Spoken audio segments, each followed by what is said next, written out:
Is Bangladesh falling into the hands of extremists? New York Times report, reality or conspiracy? Bangladesh, rise of religious extremism, women's freedom under threat, minorities in fear, secularism in the constitution on the verge of being abolished. Hearing this, one might think, it's as if the country is falling into a dark tunnel. The shadow of Taliban rule has descended. But is this the reality? Or is it just another international smear campaign? The question is, what is the purpose of this report? Who is writing this story? On August 5th, after the fall of the fascist government, when Bangladesh was walking towards stability, that's when the conspiracies began. What's the goal? To prove the country as unstable and extremist. And so the propaganda machinery starts rolling. A drama video from Jamia Islamia Madrasa in Jessore was labelled as the Declaration of Jihad. Yet the rumour scanner reveals it was part of a student dress-as-you-like competition. By April, 298 false reports were spread. Sometimes domestic, sometimes international media was used to tarnish Bangladesh's image.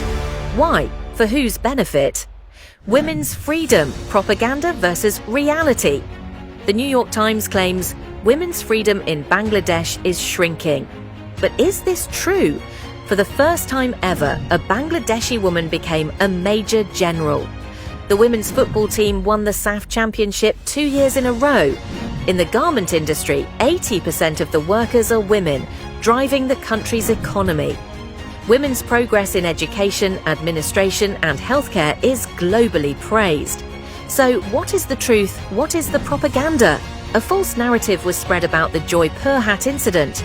The women's football match was postponed due to a misunderstanding over ticketing by the organisers and objections by religious people over inappropriate dancing near the field. The match took place 7 days later, after all misunderstandings were resolved. False information was spread about an incident of harassment in Shahbar, but in reality it was an isolated case, and the accused was arrested quickly. Meanwhile, the World Economic Forum reports that Bangladesh ranks at the top in South Asia for gender equality. So what's the purpose behind this lying campaign? Religious harmony, imaginary crisis, or tradition? Bangladesh has never been a land for extremists. Here, the sound of the azan and conch echo together. Mosques and temples have coexisted side by side for centuries. After August 5th, ordinary people stood by the minorities. Madrasa students guarded temples. The military and the people worked together to stop any provocations. But the New York Times claims law enforcement is silent. But what is the reality? Since August 5th, more than 200 extremists have been arrested. Several organizations, including Hizb ut-Tahrir, have been banned.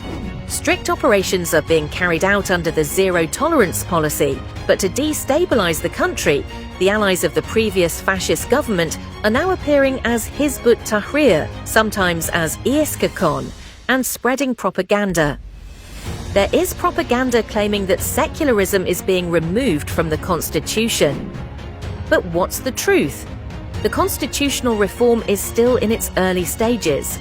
There is no proposal to remove secularism.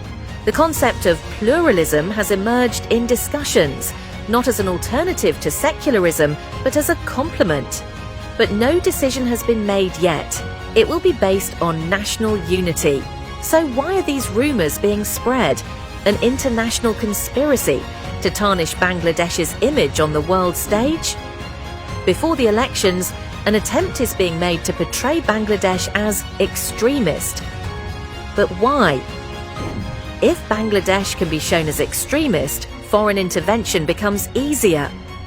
The new government is being portrayed as hardline. The result, a controversial government, an unstable country, a negative image worldwide. Bangladesh will not be misled. We know this is nothing new. Every time we have thwarted conspiracies with the truth. Bangladesh is secular, liberal and humane. This country will move forward on the path of progress, justice and harmony. No one can stop us. We will overcome all conspiracies, all propaganda, and all obstacles to be the companions of a new dawn. We will write a new history. We will build a new Bangladesh.